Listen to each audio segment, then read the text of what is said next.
Bismillahirrahmanirrahim. Assalamu alaikum. Welcome back to your online lecture series of EE314 Measurements and Instrumentation. This is your second lecture of week 11, lecture number 34. And in this lecture, we are going to discuss about the sensor technologies. And we will be discussing the types of sensors based on the parameter they are going to measure, or the types that is based on their working principles. Plus, we are going to discuss about the parameters that have to be kept in mind while selection of sensors, and a little bit about their interfacing. So let's start with sensor technologies. In this particular lecture, we are going to study from three different sources.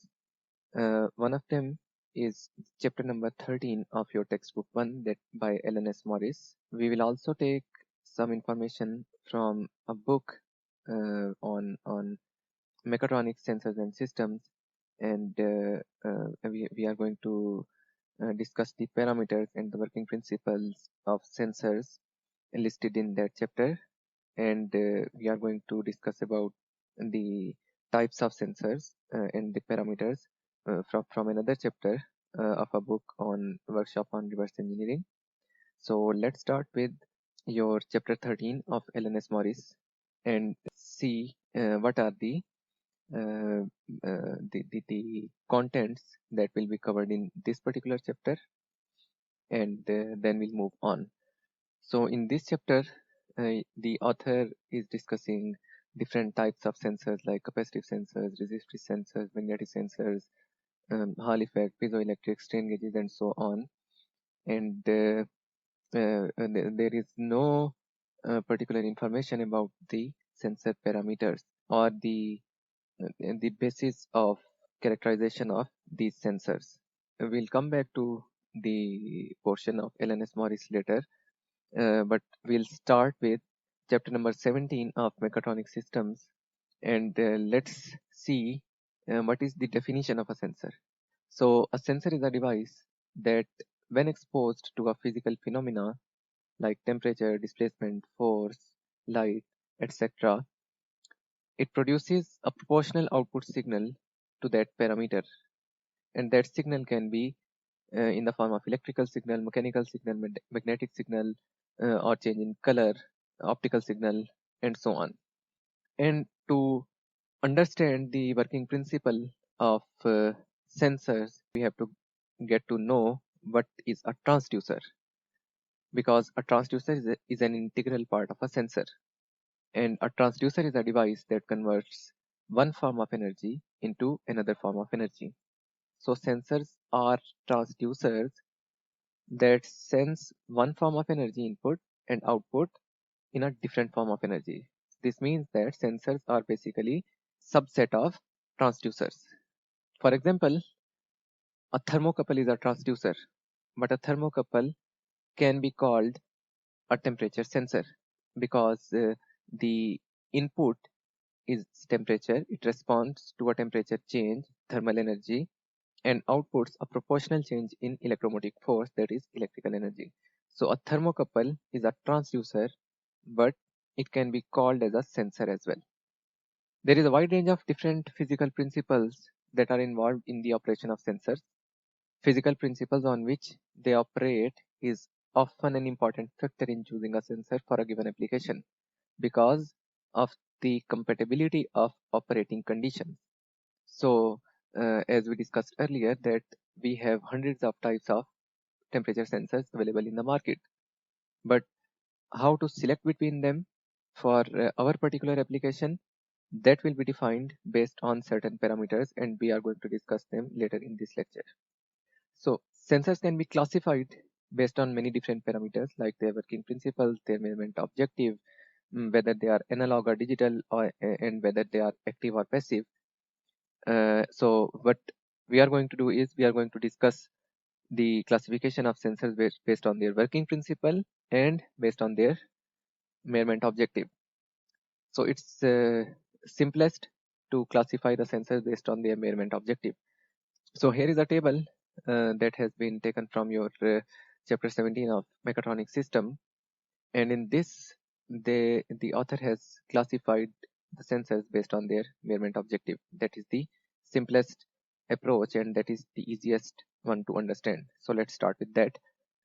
So here are some of the features listed for this category of linear and or rotational sensors, and the features that are written here are in front of these subcategories. For example, the LVDTs or the RVDTs have these characteristics. Then the optical encoder have these characteristics, the electrical tachometers have these characteristics, and so on so forth. So for example, in case of LVDTs, they have a very high resolution with a wide range, and they are very stable in static and quasi-static applications. In case of optical encoders, they are simple, reliable, and a low-cost solution, and they are good for both absolute and incremental measurements. By the way, optical encoders are used to measure the position of a motor or to measure the angle of any rotating body in an electromechanical system. Electrical tachometers are used to measure speed, and their resolution depends upon their type, such as whether they are generator based or magnetic pickups. Hall effect sensors have very high accuracy over a small to medium range, and Hall effect sensors are used um, for, for many different applications. Capacitive transducers can also be used for many different applications, but for linear or rotational motion, the capacitive transducers are usually parallel plate type transducers or cylindrical type transducers, and they have a very high resolution with a very high sensitivity. They have very low power requirements, and they are good for high frequency dynamic measurements. Then we have strain gauges to measure the strain, and again their accuracy is very small in small ranges, and they provide high resolution at low noise levels. Then we have interferometers to measure the linear motion of a certain body, and they are laser based systems. They provide extremely high resolution in very large ranges. They are very reliable, but they are a bit expensive as compared to the other counterparts. So it depends upon your application for which you are going to select your sensor. Other categories that have been discussed in this table of this chapter include acceleration sensors that further include subcategories of seismic accelerometers and piezoelectric accelerometers. Then we have force, torque, and pressure sensors, flow sensors, and further subcategories in each major category that has been classified based on their measurement objectives. And then we have temperature sensors, proximity sensors, etc. So in temperature sensors, we have thermocouples, thermistors, thermodiodes, solid state sensors, resistance temperature detector that are called RTDs, infrared type sensors, and so on. And then we have proximity sensors that include inductance sensors, eddy current sensors, Hall effect sensors, and so on. And then we have light sensors, smart material sensors, biological and chemical sensors, micro and nano sensors, and so on. So these are the different categories of sensors that have been presented in the chapter 17 of this book, Mechatronic Systems, and they have very elegantly described or categorized these sensors and their features. So it can be your initial guideline for selection of your sensors if you need any of these types of sensors in any of your application. So you can just go to this table, you can see the features, and you can see that which type is or which 2 or 3 categories can be shortlisted for your potential application. And then we have the classification of sensors based on their working principle. And this classification is done in your textbook number 1, chapter number 13 by L.N.S. Morris. So in this one, the working principle has been made the basis for the categorization of sensors. So starting with the first category, that is the capacitive sensors. The capacitive sensors consist of 2 parallel metallic plates in which the dielectric between the plates is either air or some other medium. And the capacitance is given by C is equal to A epsilon naught epsilon R over D, where A is the overlapping area, epsilon naught is the absolute permittivity, epsilon R is the relative permittivity of that dielectric material, and d is the distance between these two plates. So there are two forms of capacitive devices that exist, and they differ according to whether the distance between the plates is fixed or not. Let me add to that that this is not the only type or only structure of capacitive sensors that exist. Capacitors can be parallel type, capacitors can be cylindrical, capacitors can be surface type, capacitors can be of multiple different structures. So the simplest one is a parallel plate capacitor, in which this formula C is equal to A epsilon naught epsilon R over D is used to detect the changes. Now, if it is a distance sensor, distance capacitive sensor, this epsilon naught, epsilon R and A will remain the same, but this distance D will change, and if the D is changed, the capacitance is changed. So capacitance is the output of this sensor that is converting this D to change in capacitance, change in D to change in capacitance.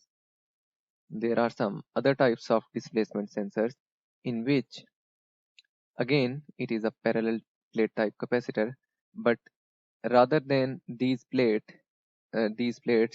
two of them or one of them moving away or towards each other, they move upwards or downwards. So this means that the distance remains the same in this case, but the overlapping area that is this shaded portion here, that changes. So again, if A changes, C changes, D remains constant, epsilon remain constant. Then there is another type in which there are two electrodes, but there is one outer electrode that is a cylindrical electrode, and inside that is another electrode that will serve as the second electrode of the capacitor, and the second electrode will move inside the cylinder, and again based on the same principle, this principle, the overlapping area will change and the distance will be translated into change in capacitance. And then there is another type of capacitive sensor, and usually they are surface type because the dielectric is exposed in that case. So that is an IDT type capacitive sensor in which the top view of the sensor looks like this, and you have this is one electrode of the capacitor, and this is the second electrode of the sensor, and this is an interdigitated structure or a comb-like structure. So it has a surface area that is fixed.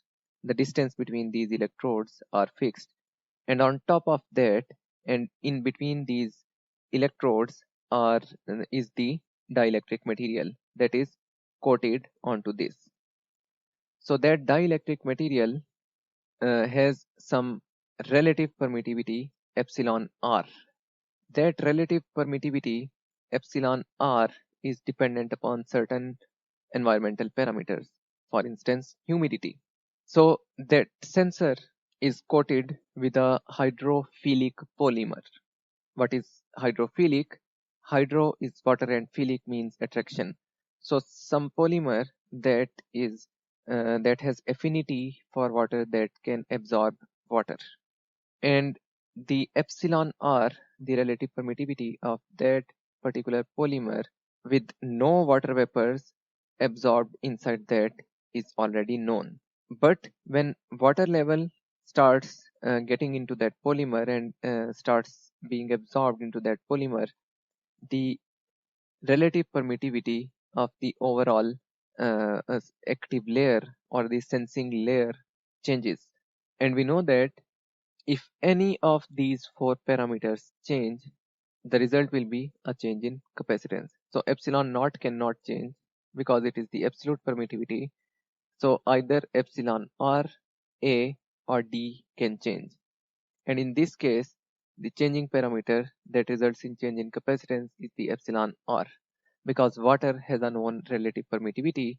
So it will affect the relative permittivity of that sensing layer or the exposed active layer, and that will result in the change in capacitance that can be related to the amount of water absorbed or the relative humidity or the absolute humidity of that environment.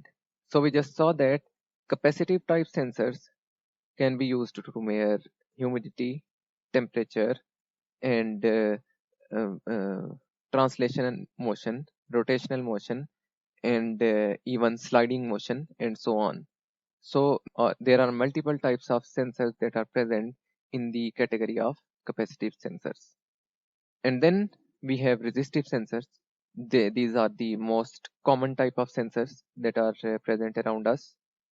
And the resistive sensors rely on the variation of resistance of a material when the measured variable is applied on it. And the simplest example is a temperature sensor, resistive temperature sensor, a simple piece of metal. When temperature changes, the resistance of metal changes, and that can be used to sense the temperature. Then we have light sensors. When the intensity of light changes, the resistance of a material changes, and we can relate the change in resistance to the amount of light incident on that sensor. Resistive sensors can also be used to measure rotations, just like potentiostat. So if you have a potentiostat, a rotating potentiostat, the change in resistance can be translated into the angle at which that potentiostat was rotated. And if you have a linear sliding potentiostat, you can measure distance from that. If we have a strain gauge type resistive sensor, we can just bend the sensor and we can measure strain based on the change in resistance.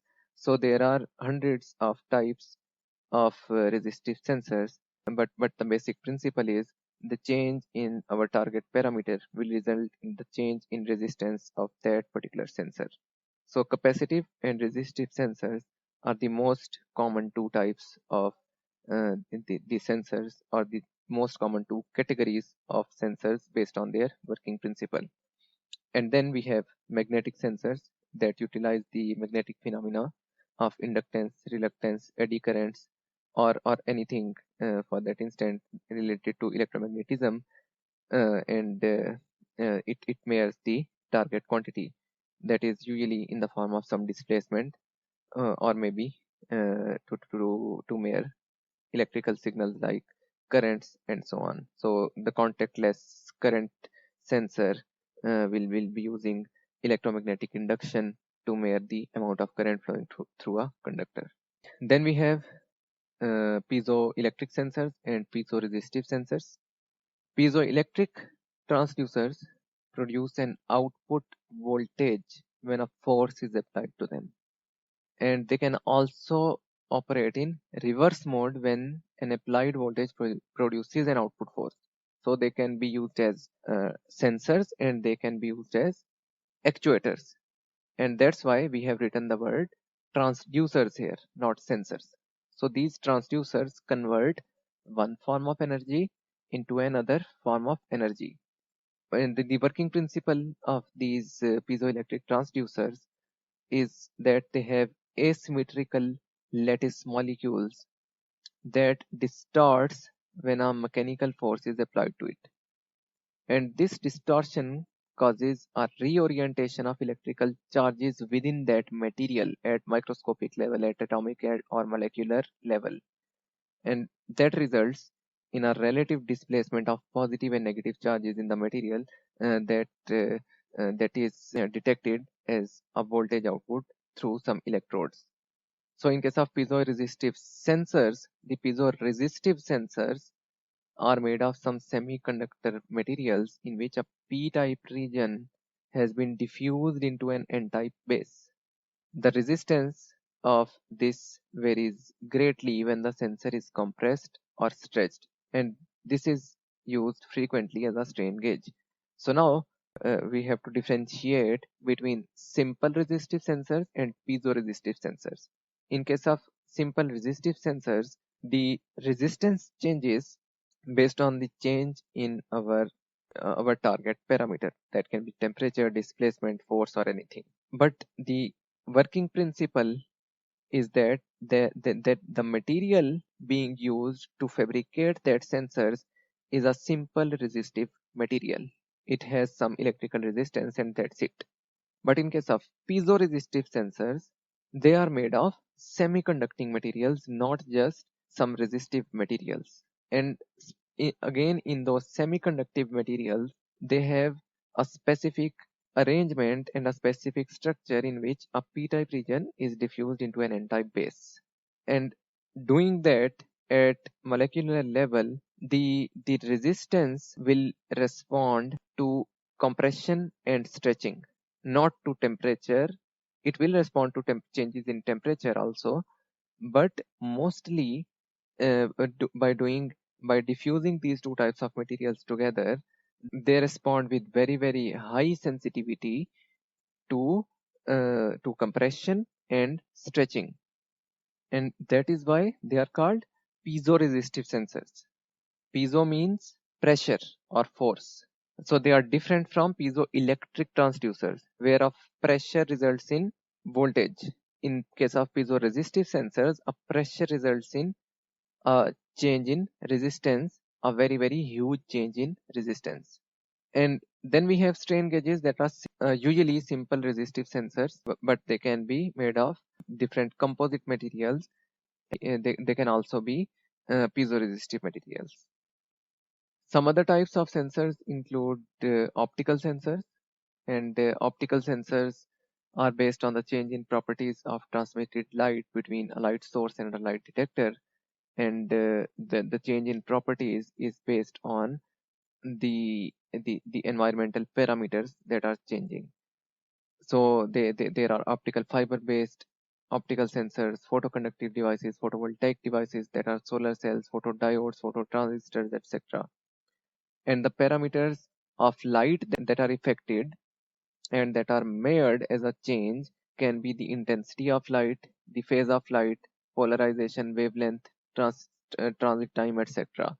And these parameters change due to a changing target parameter, and that changing target parameter can be temperature or humidity or some electrochemical reaction or displacement, force, etc. And then we have ultrasonic transducers. Ultrasonic is a band of frequencies above 20 kilohertz that humans can hear, and the changes in the measured variable are determined either by measuring the change in time taken for the ultrasonic wave to travel between the transmitter and the receiver, or by measuring the change in phase or frequency.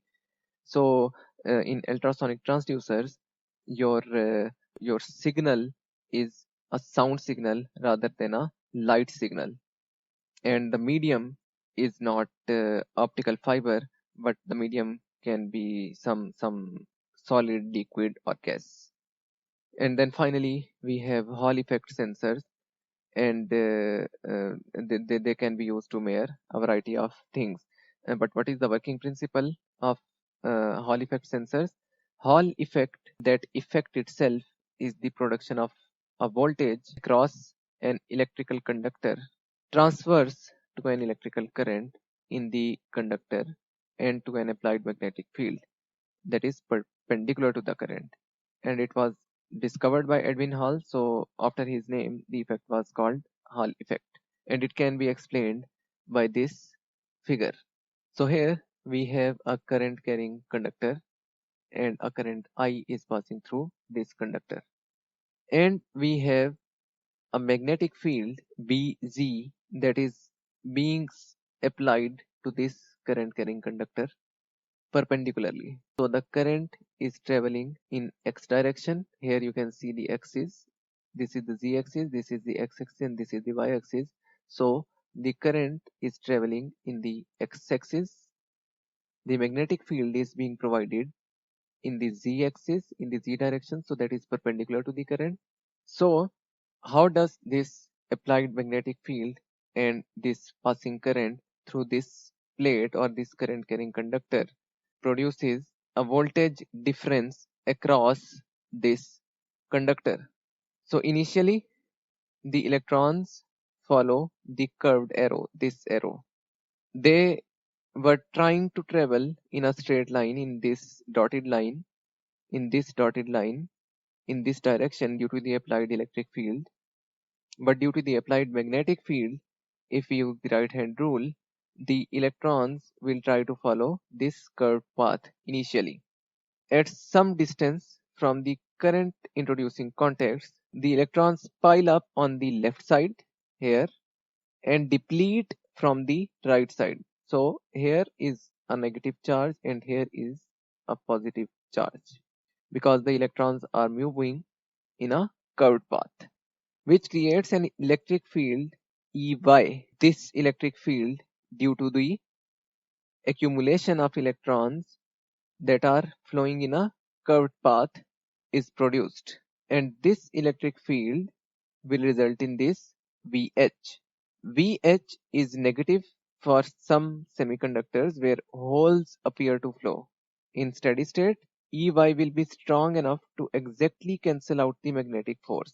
So now we know why this electric field is being generated, because the current carrying conductor will try to cancel out this magnetic field, and to cancel out this magnetic field there had to be an electric field in the negative y direction, otherwise this field cannot be cancelled.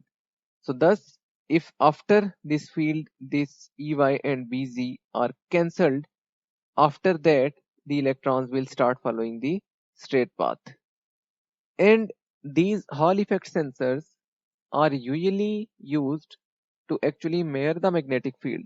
So if there is a magnetic field present, we just place a current carrying conductor perpendicular to that field and measure the transverse electric field generated because of that magnetic field. So these were the basic types of sensors that are available, their working principle, and the quantities or the parameters that they can measure. And there are hundreds of types of sensors for a single parameter. For example, there are hundreds of temperature sensors. So there must be some selection criteria, and there must be a number of static and dynamic factors that should be considered in selecting a suitable sensor to measure the desired physical parameter. And following is the list of those typical factors: the range of that sensor, the desired range. And what is the range of a sensor? We already know that it is the difference between the maximum and the minimum value of the sensed parameter, not the output of the sensor, but the sensed parameter. For example, a resistive temperature sensor may have a range of 0 to 100 degrees centigrade. So that would be the range of sensor. I don't care if the resistance changes between 100 ohm to 200 ohm or 200 ohm to 800 ohms for that range of temperature, but the range of sensor is the range of parameter that is being measured. The resolution of sensor, and again the resolution is the smallest change of that parameter that the sensor can differentiate. So the smallest amount of change in temperature that can be detected by that sensor is the resolution.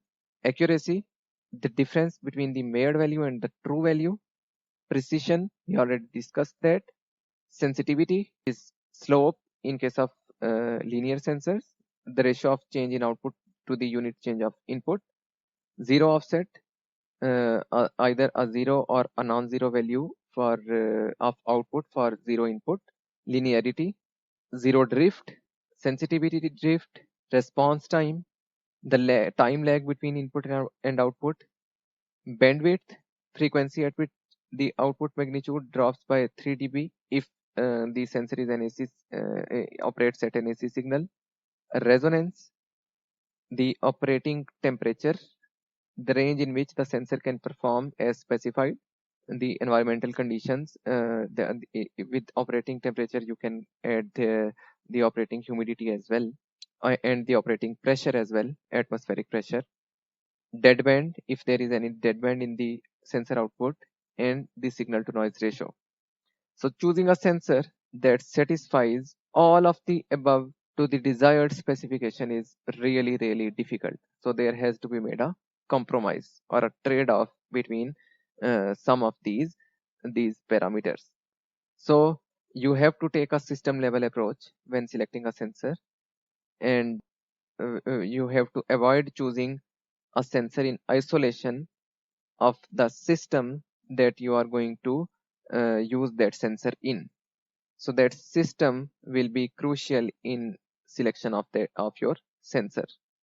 And to select that sensor based on the system, the things of the system that need to be kept in mind are signal conditioning and calibration. So when we are talking about that, we have to keep in mind the system as well to which the sensor is going to interface.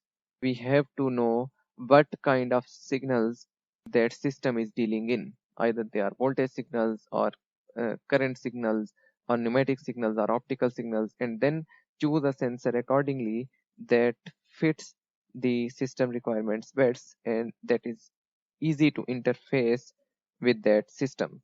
And calibration is also very important, that if the sensor is used to measure a time varying input, then the dynamic calibration becomes necessary. In addition to the information presented in these two chapters, chapter 13 of LNS Morris and chapter 17 of mechatronic systems, I would like to recommend some more information on the sensors and actuators. So there is a chapter, a very basic chapter on selection of sensors, transducers, and actuators that was published in 2019, and I wrote that chapter. And in this chapter, I discussed what are transducers, what are sensors, what are their types and characteristics, and what are actuators. So this was the first part of that series of books. The second part is again will be published this year or next year. So in the first part, I mainly discussed the definitions, the working principles, and the types of sensors, transducers, and actuators. And I have tried to explain it in as simple way as I could with examples. So I have given some examples of the types of transducers that are available, and the transducers, as we know, that convert one form of energy into another form of energy. There can be they can be used as an interface device between multiple systems, and that interface can be optoelectric interface or electromechanical interface or electrochemical interface and so on. And then I moved on to the sensors, and again I discussed the characteristics of sensors, though that are listed in these slides as well, and we just discussed range, resolution, accuracy, etc. But I have tried to explain it in further detail. And then there is one parameter, that is specificity, and that is a really, really very important parameter of a sensor, and I would like to discuss it right now, because specificity of a sensor is, to me, the most important parameter of a sensor. For instance, let's say you have a light sensor, a resistive light sensor, or a resistive strain gauge, or a resistive humidity sensor, or any other resistive sensor whose resistance changes because of the change in their target parameter. But most of the times, the resistance of a material also changes due to the change in surrounding temperature. So in both cases, the resistance is being changed, and I will never be able to recognize that the resistance of my sensor changed because of temperature or my actual parameter. I will just get a change in resistance output, but I will not know why my resistance changed because of the change in temperature or because of the change in my target parameter. And if I am not able to distinguish that, my sensor is not a specific sensor.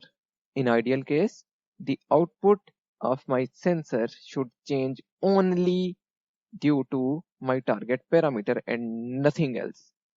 And one more example, and I'll move on. In case of glucose sensor, let's say, what we do is, most of us know that we just put a drop of blood onto some electrodes, and that gives you after a few seconds, that give you the amount of glucose that is present in that drop of blood based on certain formula. But does our blood have only glucose as its components? There are more than 1,000 different chemicals in our blood. So how did that sensor specifically tell me that this much glucose was present in your blood? Because that sensor was specific to respond only to glucose and no other chemical present in the blood. And how was it made specific to only glucose? It, it may have been coated with certain material that reacts only with the glucose and with nothing else. So if you put 1,000 chemicals in a drop of liquid and put it on that sensor, the coating on the sensor will react only with the glucose and no other chemical, and based on that reaction, some electrochemical reaction, some electrons or ions will be produced, and based on that number of ions, some current will flow, and based on that current, we can know how much glucose was present in the blood. So specificity is really very important. And then we have the detection range, detection limit, stability, reproducibility, response time, etc. And then I discussed passive sensors that included resistive, capacitive, and inductive sensors, their working principle, their examples, electrochemical sensors, optical sensors, etc. And then I discussed some of the active sensors. Now, active and passive sensors that I discussed here, I can just simply state that I call the sensors passive when they do not have their own power production. They need an external power source to be powered up, and those sensors are called passive sensors. And in case of active sensors, the sensors produce their own energy and they do not need an external power source. So that is my definition of active and passive sensors, that may vary with the second group of authors, but both the definitions are correct. And then finally we discussed about the actuators and what are the different types of actuators, how do they work, and what are the different working principles and applications where they are used. So this chapter that has been published in 2019 will give you an idea of what are sensors, transducers, and actuators, what are their types, and what are their working principle. And this second chapter in the same series, that is sensors and actuators, their selection and interfacing, that is going to be published soon, maybe in the next few months. That is with the editing team right now. That focuses on specifically their selection and interfacing. And in this chapter, I am only focusing on sensors and actuators. So I have divided the selection and interfacing of sensors into 3 stages. The first stage is shortlisting of devices. The second stage is final selection of devices. And the third stage is their signal conditioning and interfacing. And in each of these sections, I have dealt with sensors and actuators separately, and I have given separate examples of them. So let's, for instance, go to the signal conditioning and interfacing of sensors. I have explained which things have to be kept in mind while signal conditioning of sensors, and I have explained it with actual examples, and these examples are continuation of the examples in the previous sections. So I have discussed it based on 2 specific problems, and I have extended those problems in each section and have added details to those examples in each following section. So in this one we have uh, derived some expression and some equations, and we have determined some parameters and our requirements, and we have developed a signal conditioning circuit for that. And in the second example again, we have considered some linearities and non-linearities, and we have also developed a signal conditioning circuit for that, that is capacitor to frequency based converter. And again, in case of actuators, we have tried to make a signal conditioning circuit and so on. So I'll share this chapter with you, and you can study it on your own. And I hope you will get some very good idea about the selection and interfacing of sensors and actuators for your real life applications and systems. So that's it for the lecture on sensors, transducers, and actuators. I hope you have learned something in these lectures, some basic concepts that have to be considered while selection of these devices and interfacing of these devices, and the parameters that have to be kept in mind, and what are the working principles on which the sensors and transducers work. So if you have any questions, you can contact me through MS Teams, and we can also discuss it in our live session. So keep noting your queries while watching these videos. And so that's it for today's lecture. Till then, take care, stay safe. Allah Hafiz.